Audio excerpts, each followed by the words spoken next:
এটা হলো আপার mail road. তো এখানে সুন্দর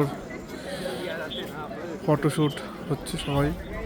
আর এখানে ফটোশ্যুটের ভালো অপশান রয়েছে ফটো তোলার জন্য। এখান থেকে মাউন্টেন ভিউটাও সুন্দর রয়েছে, পুরো মাউন্টেন রেঞ্জটা দেখা যায়। একটু আগে আরও ক্লিয়ার ছিল, আরও ভালো লাগছিলো।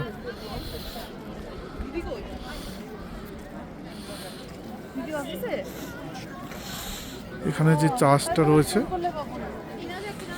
এই সামনে হনুমান মন্দির, আর এখান থেকে ঠিক রয়েছে রোপওয়ে। এই যে রোপওয়ে,